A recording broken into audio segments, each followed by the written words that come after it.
Hello everyone, this is Andres Restart, and today we are talking even more about Nintendo's latest new IP apparently, Emio. Yesterday morning they put out their initial teaser, and it's caused quite a bit of a stir. There are many questions that have arisen. What is this game? How is it going to play? Who's developing it? Is it truly a full-on Nintendo project? Is it some sort of collaboration? When are we going to get more details? Is it coming out later this year? Is it coming out next year? Is it going to be just a Switch 1 title, or somehow a Switch 1, Switch 2 cross-gen title? There are many questions and talking points right now surrounding this game, including, who is Emio? Who's the man behind the paper bag? And yesterday, we put out our initial analysis and theories, and we discussed a variety of things, how it looks like there may be a little bit of a split personality going on, at least different faces with the paper bag, perhaps some connections to Japanese culture when it comes to having more of a reserved personality versus this paper bag, which appears to be more of a foil towards that style of living, and even interesting similarities to the Pokemon character Mimikyu. But today, more details have emerged when it comes to ratings. They tell us a little bit more about what this game is and what it may entail, but also more information has been picked up from a recent interview from Bloober Team, the team that many think could perhaps be the developer for Emio. And these details may be clearing up if it truly is or not, and thus giving us more of a solid understanding if this game is going to be a cross-gen game or just a Switch 1 game we could be seeing later this year. So there's still a fair bit more of information to discuss about this game, even without Nintendo having given us another update. But before going forward, let me ask that if you do enjoy my content, to please subscribe and hit that notification bell. So Emio has been rated MA 15+, or restricted 13 in Australia for strong themes, violence, suicide references and themes, cruelty, domestic abuse. And these are certainly some very dark, serious themes here that this game is going to be playing with. And it may be giving us a decent understanding of what to be expecting here, actually. Now you might be thinking, well, how? They're just ratings, there isn't much to take away from this, but I'm going to be arguing to the contrary here. It's not often that you see a game with a rating suggestion showing that there's going to be domestic abuse or suicide references. This is not par for the course when it comes to all horror games. Horror games might say something like there's going to be a lot of blood and gore, and there isn't any reference towards blood and gore, so this may be less of a game where it's like a slasher, where it's going to be very disgusting and explicit with a lot of blood and different things happening in that regard. But it may indeed be more about something that feels more real, speaking more about this character, and how they've had to deal with real life issues that may feel close to home to some people, so for sure, keep that in mind when going into this project. But when we take into consideration what we've already sort of theorized about this character and how there may be a split personality going on as we've seen the different faces and even a disconnect with the paper bag and the shadow behind them, and also the lighting on the hand that could perhaps be suggesting a claw-like appearance, there seems to be multiple identities to this character, and they are hiding who they truly are. And yet, how they present themselves as a paper bag is multiple different kinds of smiling faces putting up a front, perhaps as a coping mechanism towards the domestic abuse or history of cruelty and suicidal moments. So there could be something dark here, but it may be more of a mystery/suspense style of horror game as opposed to blatant blood and guts and being torn and chased around. Now there could still be chasing around, but there may not be blood. So I would say that that does give us perhaps a little bit more of a better understanding for this game. But there has been some discussion for this game playing like a visual novel, because one of the supposed developers for this game is Draw Distance, who would be working with Bloober Team on this project. However, it's looking like Draw Distance is not working on this game anymore. So going to this Polish Strefa site, there is a lot of details shared about this, that some of which we've already discussed, but there's actually a lot more to break down here that gives us a better understanding of what's going on, including who may be working on this game. So here it says, the decision to terminate the cooperation with Draw Distance had nothing to do with the termination of the contract by Take-Two. Both pieces of information appeared at a similar time, but were completely independent of each other. Project M, although its budget is significantly smaller than the games we are working on at Bloober Team, is extremely important due to our long-term plans. In addition, we are working on it in cooperation with the world's best game creators for Nintendo platforms, so we cannot afford to create just a decent game. So reading this entire quote here, because a piece of this quote was shared around online as we discussed yesterday, and from that a lot of us were thinking, oh, this is somehow going to be for multiple Nintendo platforms because they say for Nintendo platforms. But having the entire context, it may not necessarily be that, because they say working on it in cooperation with the world's best game creators for Nintendo platforms, and so what they may just be indicating is that they are working on this with some sort of developer or publisher, currently is remaining anonymous, that has been considered one of the best gaming creators for Nintendo platforms. And that could mean Nintendo, and this could still potentially mean cross-gen because they are saying Nintendo platforms, but it could just mean that this developer or publisher has worked on multiple different Nintendo platforms. So it's not extremely clear, but I would say reading it in this way with the extra context does perhaps decrease the chances of this game for sure being a cross-gen title.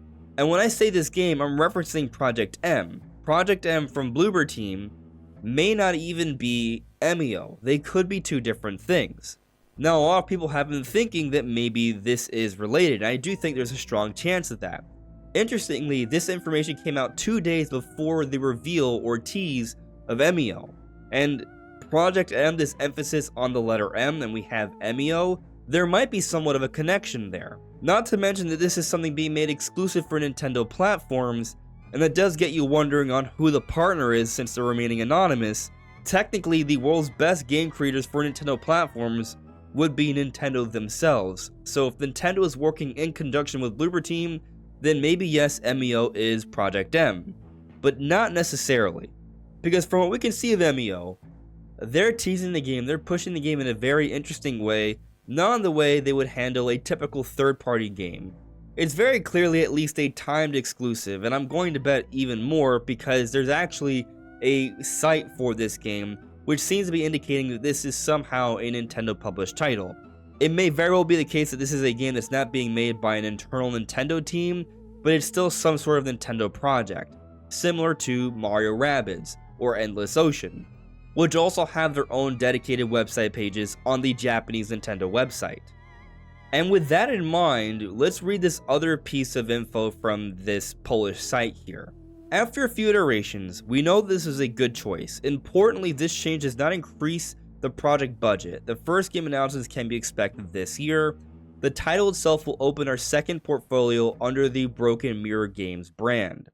So on one hand, they talk about there being more announcements expected this year, and here this Emio project is kind of an announcement later on in the year, just a couple days, so it could perhaps be a subtle hint that these are indeed the same project. But this other part where they say the title itself will open our second party portfolio under the Broken Mirror Games brand, that's suggesting that this isn't necessarily being published by Nintendo, but by someone else, Broken Mirror Games brand. And if that's the case, then Project M is not Emio. However, it should be noted that Fatal Frame Made in a Black Water on the Wii U was initially published by Nintendo, not Koei Tecmo.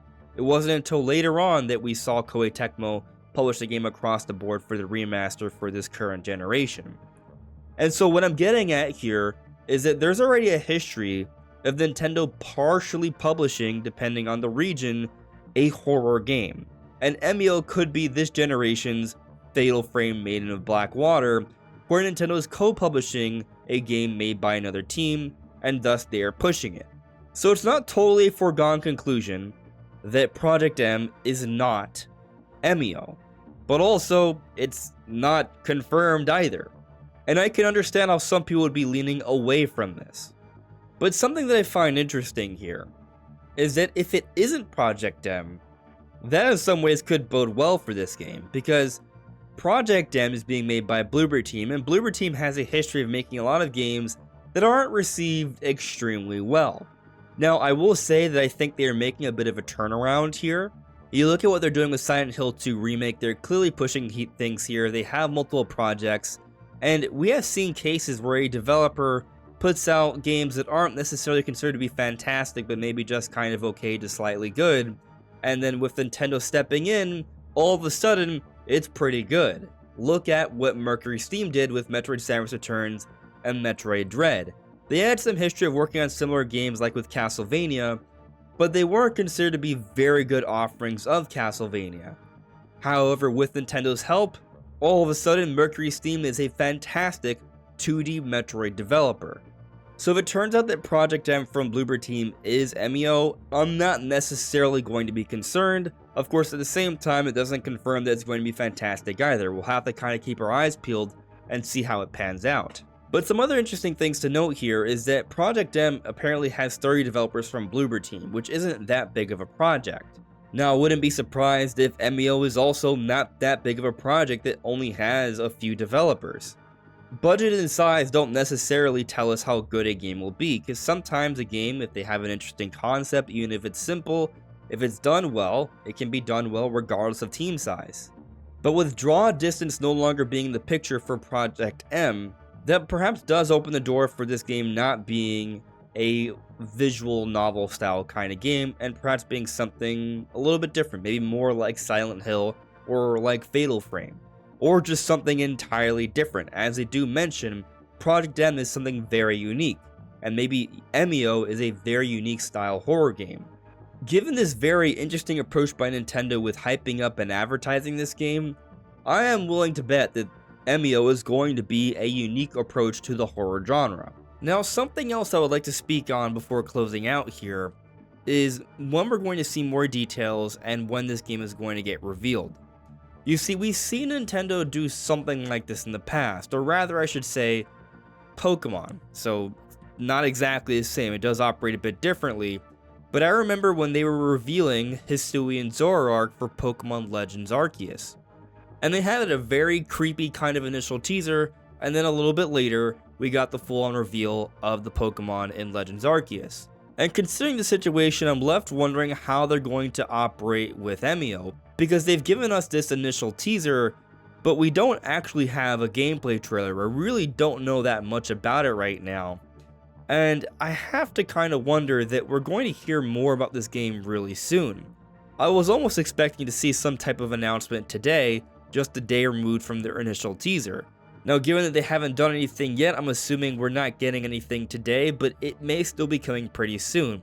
Not necessarily this week, perhaps next week, but I am left believing that Nintendo's not going to leave us hanging here with no updates on this game for an extended period of time. If I had to guess, I would say we'll learn within the next few weeks more about this game. Hopefully I'm not wrong, because Nintendo is very good at making us wait for a lot of things. More so than we were ever expecting. Look at Metroid Prime 4, look at Tears of the Kingdom, look at Nintendo Switch 2. So we shall see in terms of waiting on more info for this game. But it does feel like something where they want to strike while the iron is hot. There's a buzz about this game right now, and I don't think they're just going to leave that 15-second teaser with nothing else for an extended period of time. I think we're going to hear about something pretty soon. Now, in terms of release timing, I do think that depends on, well, quite a great deal of factors, because we've had this conversation about this game possibly being cross-gen if it is with Bloober Team. But let's just assume Bloober Team has nothing to do with this game.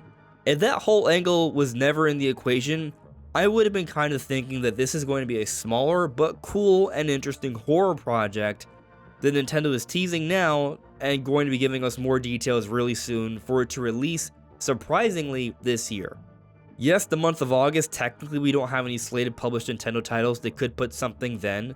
They could squeeze it into October. It's not like we have to be locked to just one Nintendo published title for the month, and October is the Halloween period of time, so perhaps they would want a horror game around that window. But also, last time I checked, we don't have a December game either, so they could position something there as well. Now, if Bloober Team is involved, as we discussed today with the extra context we've now seen from the original source of that bit of info, it's not totally guaranteed, even if it is with Bloober Team, that it's a cross-gen title, because the wording may have simply been odd, translations and all, and it may still be coming out this year. But It's also possible it is a cross-gen title, and we'll see it next year. And I do recognize that people look at cross-gen in different ways. So like in the case of, say, Metroid Prime 4 Beyond, when we talk about cross-gen, at least I'm thinking that the Metroid Prime 4 Beyond version on Switch 2 is going to look significantly better.